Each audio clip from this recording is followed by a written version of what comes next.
Okay, Your Honor, on January 22nd, 2010, the defendant, Daniel Kovarbasich, killed Dwayne Hurley while Hurley was at his home in North Ridgeville. Now, as you know, the defendant is charged with 4 crimes as a result of this incident. Count 1 is murder, and that is that the defendant purposely killed Dwayne while he was sleeping, or while he was actually in his home. Count 2 is also murder, different theory, and that is he caused the death of Dwayne Hurley as a proximate result of committing a felonious assault. Count 3 is felonious assault that the defendant caused or attempted to cause serious physical harm to Dwayne Hurley. Count 4 is felonious assault, and that is that the defendant caused physical harm to Dwayne Hurley by means of a deadly weapon. And the deadly weapon in this case would be either a knife and or a pickle jar. The facts are these. It's January 22nd, 2010. You might recall it was the day President Obama was in town. He was at LCC and visited Schmitty's in Elyria.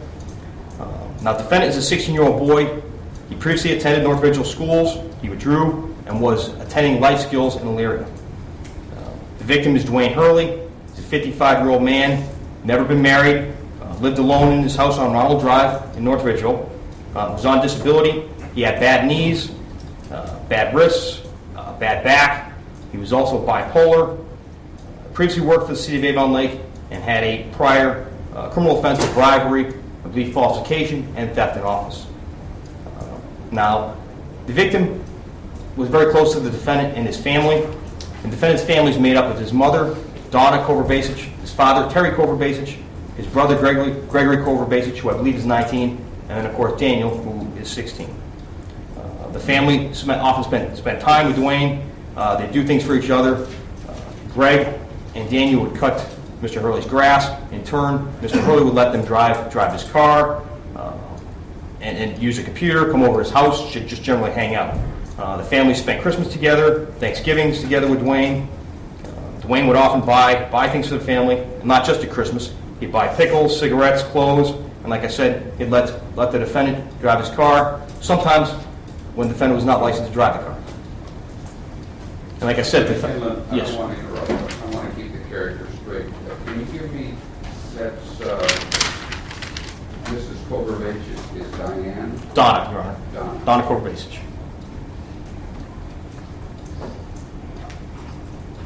Dad is Terry Kovarbasich. And he's got brothers. I believe so, yes. No, I mean... Oh, defendant? Yes. Yes, he has one brother named Greg, Your Honor. And I believe Greg is about 19. Okay. So that would be these would be the family members who were involved with Mr. Hurley prior to his death. Yes. Very well. I'm with you. Okay, thank you.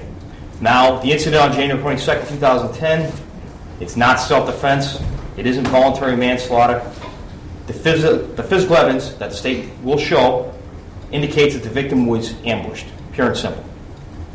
Now, the defendant was dropped off by his father about 7:30 p.m. About 7:20 a.m. Your Honor. Dropped off at Dwayne's house. Dwayne was supposed to take the defendant to school that day at Life Skills, and the reason he was supposed to take him to school is because Mr. Kovarbasich did not have gas money to take Daniel. So Dwayne was going to actually wake up, take him into Elyria to Life Skills, as he'd done several times before. Now, the physical evidence we have, blood splatters, the injuries, photos of the scene, all show that Dwayne Hurley was likely asleep or at least lying down, facing away from the defendant when he was attacked. Now, the defendant struck him, it looks like at least 3 times in the back of the head with a large pickle jar. And this pickle jar is about this big, Your Honor. It's not a normal pickle jar that fits nicely in the refrigerator. This is a large pickle jar full of pickles with juice, weighs about 10 pounds. The defendant struck him 3 times in the back of the head.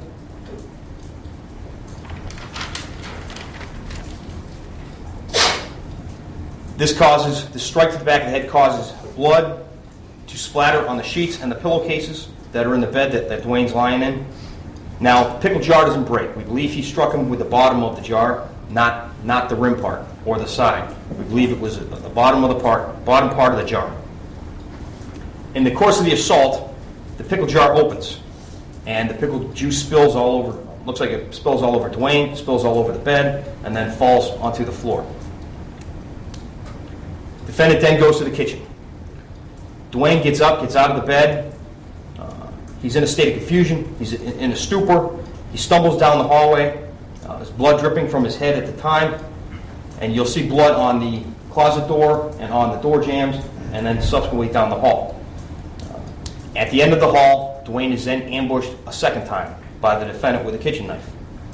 The defendant stabs Dwayne in the heart, the lungs, the liver, the kidneys, at least 50 plus times, possibly 60 times. And you'll hear from Dr. Mattis, who will tell you about the difficulty in doing the autopsy due to the large number of stab wounds.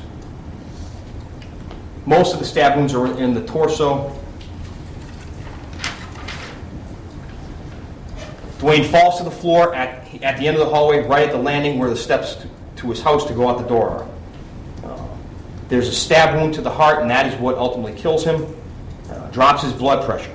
Now, some of the stab wounds have only little blood coming out of him, and that is because of the reduced blood pressure. There's no blood pumping through his veins, so there's no blood coming out. After the attack, the defendant calls his father, Terry Kovarbasich, from Dwayne's home phone at 8:03 in the morning. So we know the attack occurred sometime between 7:20 to 8:03. That call lasts about 18 seconds. It's cut off. Well, our defendant hangs up with his father. He then calls him back at 8:04, and they talk for about 2 minutes. Terry, yes, Your Honor. What time was the first call? First call is at 8:03, Your Honor.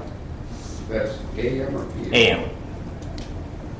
Thank you. Like I said, defendants dropped off at the house at about 7:20, so we know the attack occurred somewhere between 7:20 and 8:03 a.m. And then there's a second call at 8:04, and defendant talks to his father for approximately 2 minutes.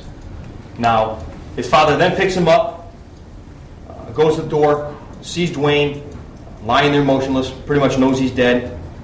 Now, the defendant's heart is racing. He has an elevated level of an enzyme called troponin in his heart, as if he's having a heart attack. Nevertheless, father takes him, instead of straight to the hospital, goes to Mark's, where Donna Kovarbasich works, Mark's in North Ridgeville. Stops to see her. She's paged at about 8:20 a.m. to come up for a phone call, and from there she goes out to the parking lot to talk to Daniel and to Mr. Kovarbasich. Now, defendant and his father then travel to St. John's West Shore, and Terry Kovarbasich then calls 911 at approximately 8:37 a.m. and talks to the dispatcher from North Ridgeville PD, tells them that his son just attacked a man and that he's taking his son to the hospital, and you'll hear the 911 call. Now, like I said, at St. John's, the defendant is treated for having an elevated level of an enzyme called troponin in his heart, and that happens due to excitement, adrenaline, like an adrenaline rush from the stress. Now, at the hospital, the defendant has no real injuries. He has a slight abrasion to the bridge of his nose, has a scratch to his chest, does have some cuts on his legs, but those, he tells the officers, are from skateboarding. He has no real injuries. There's no injuries to his hands or any other parts of his body.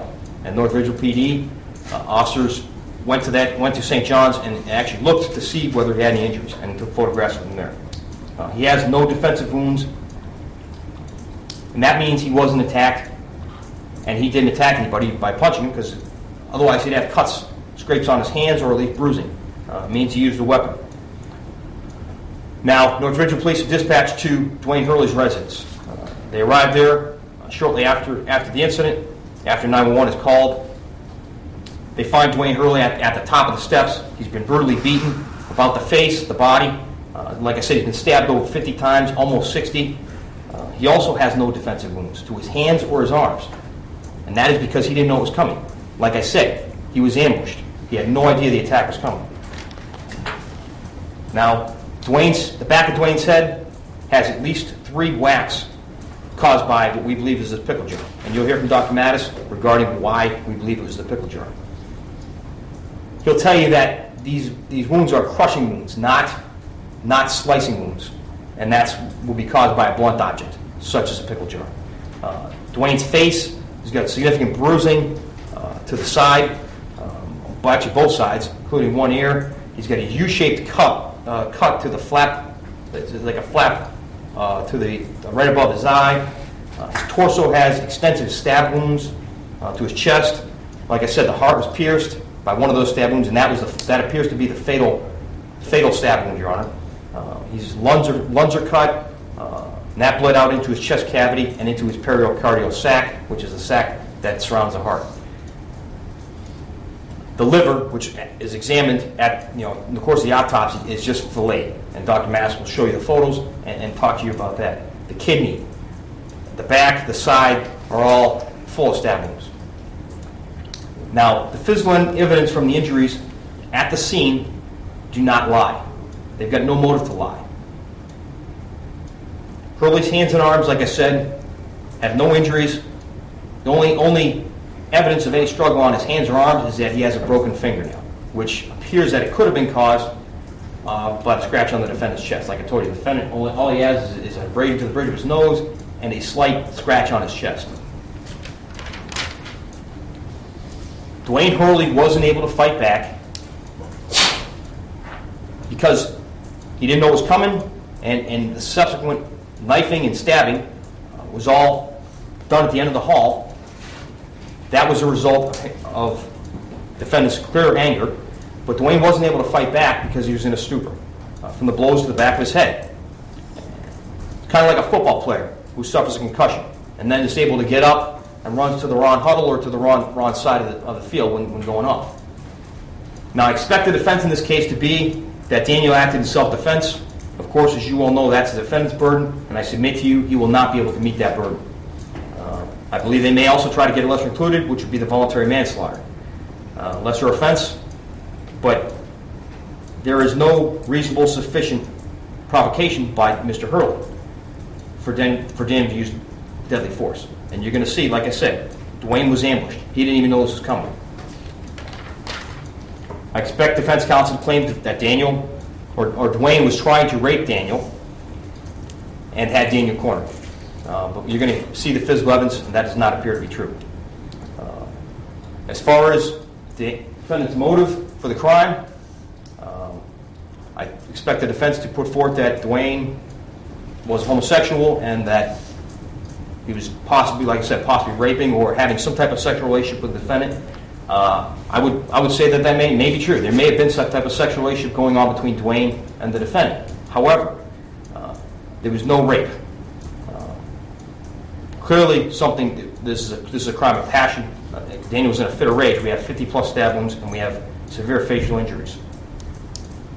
And there is something a little strange about a 55-year-old man hanging out with a 16-year-old boy. Now, there's another theory that we also have a potential motive for the attack. And approximately 2 days earlier, there is a receipt from Golden Corral Restaurant, which is located about half a mile from Life Skills, where Daniel attended school. And he attended school that day. And there's a receipt, but it's not Dwayne Hurley's signature. Possibly Dwayne may have discovered that Daniel stole his debit or credit card and used this card at the Golden Corral. So that could possibly be another issue.